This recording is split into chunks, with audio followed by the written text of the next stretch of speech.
My parents got divorced when we were quite young, and so then it was my mum, me, my sister, and at times my brother. We'd see our dad every second weekend and so forth. So it was that broken family going in between the parents and so on. And I didn't realize at the time, but I was actually starting to get quite hard in my heart because of everything that was going on. And then at the age of 13, one day I was just sitting around and I came across a photo that I had never seen before. If I recall correctly, it slipped out the back of a photo album. And I picked it up and it was of a man with my mum, a black and white photo. And I looked at this photo and I was thinking, I've never seen this man in any of our growing up. I wonder who this is. And the more I looked at this photo, I thought to myself, my goodness, I think I look like this man. So I took this photo to my mum, and I'm 13, already a little bit hard, starting to be a little bit rebellious. And I was like, you know, what's the story with this? And she was like, oh, we've been kind of dreading this day. That's your biological father. And I was like, hey, what? And all of a sudden I realized, that's why I don't look like my siblings really. All of these things all of a sudden started to fall into place, and I was hurt. I was really, really hurt. And I got angry at my parents. So anyway, I had this photo, didn't have a name, just had this photo. No more information was given to me. So I carried this photo for a very long time, a very, very long time. And I'd pull it out at times and I would hold it up in the mirror and look at my face and I would think, man, I want to meet this man one day. At the age of 28, one day I was sitting at home and I was like, you know what? For 15 years, I've carried around this photo of my dad. I think it's time to do something. I rang my mum and I said, it's time. And she said, well, here's his name. So I went to the library and I literally pulled out from the shelves 60 volumes, I think it was, of the electoral roll and went through all of them until I could find a man by the name of Neville Fine. So I went through it, and I was getting more disheartened throughout the day because I could not find a Neville Fine in the electoral rolls. And I prayed, Lord, I just want to find this man. I just need an address. He's pretty good at answering prayers, and within a few page turns, I found Neville Fine. So I wrote a letter, screwed it up, and it took a while before I got on paper what I felt was the right thing. I prayed over it, my church prayed over it, I posted it, and I didn't hear anything for a long time. And I would come home from work and my flatmates, I'm sure they dreaded it, but I'd be like, any mail today? Nothing. Any mail today? Nothing. And then one day I was at home and I couldn't go out to sea to work where I was a guide. And I just literally said, Lord, today I want to know. Let there be a phone call or a letter. And if he doesn't want anything to do with me, at least I tried. But I just need to know because this is wrecking me inside. Amen. Phone rings. I was like, hello. I'm not even kidding you. Phone rings. I say, hello. And he goes, hello, this is Neville. And he's like, I'm your dad.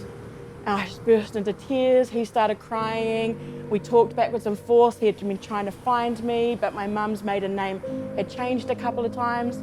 But anyway, I literally met him a few days later, and we agreed to meet in Eastgate Mall, as you do when you're doing these kind of things. And we literally walked past each other and stopped. And I turned around and he turned around, and we just knew we were father and daughter. So we embraced in the middle of the mall crying.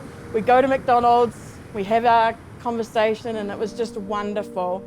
And he said in that conversation, you'd be happy to know you've got two sisters. The oldest, Becky, she's a pastor at Hillsong in the kids' church, and Jessica, who's a community pastor with her husband in Christchurch. And I was like, they are Christians? And he's like, yeah, are you a Christian? And I was like, I am. And he was like, oh, because he's not yet. And then within the hour, I met my sister Jessica for the first time, which was incredible. And that was not a part of my getting prepared for the day, was meeting this sister. And it was so wonderful. She has become like one of my closest friends. And then I met not long after that my sister Becky, who flew over from Sydney. And it just felt like everything was complete now. It was so wonderful. So let's fast forward now to last year. Even though I met my dad, I still held a little bit of resentment in there because he had left. So anyway, it's May 2021, and I have the opportunity to go to an Unleashed conference So I went to Unleashed, which is a church conference which brings leaders from all around New Zealand together for pastoral training. And I thought, okay, this is a great opportunity. I'm an extrovert, but I'm very shy when it comes to meeting people for the first time. I'm by myself, and I rock up to this church and I see all these people in the foyer, and I was like, oh, I'm just gonna look for the oldest couple I can find and just go yarn to them, they'll be safe. So I walk in, I find the oldest, oh, they probably hate that I say this, but the oldest couple I could see in the room. Hello, I'm Lisa. And he goes, do you know Neville Fine? And I was like, yes, I do. He's my biological father. I am taken off guard.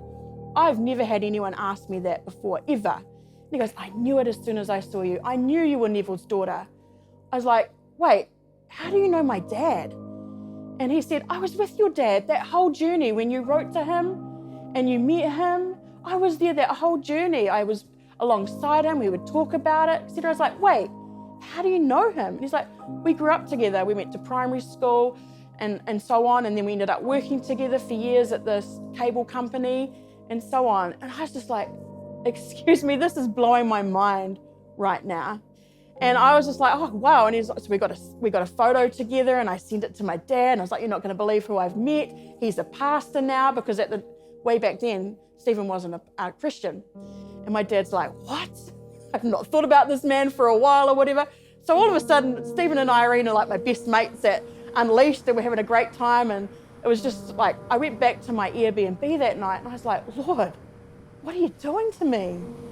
And he's like, I did that for you, Lisa, because you need to realize there's two sides to the story. I just started crying. I feel it now. I was just like, what? And he was like, you need to see that there's also the lens through your father's eyes of everything that happened, and he is a good man. And I already knew he was a good man, but I still held a little bit of resentment in my heart. That broke me. I called my sisters, and I was like, you are not going to believe what happened. And they're like, what? So we're like praying for our dad through this, etc. And I was just like blown away. Unleashed means no longer tethered to your self-made boundaries. I was living in some very big self-made boundaries. And so I'm so thankful for the nudge by my pastors in Lucky Tukoha to go to Unleashed, because if it wasn't for them hounding me to go, I wouldn't have done it. But it's been so freeing, it's been so wonderful, and it's definitely set me on a new trajectory with the Lord. And so I'm forever thankful for that.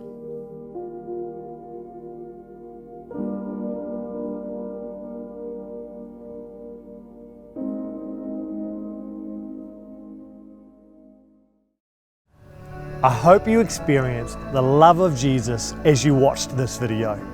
To see more great content, like and subscribe to our YouTube channel and explore our website, fantailstudios.com.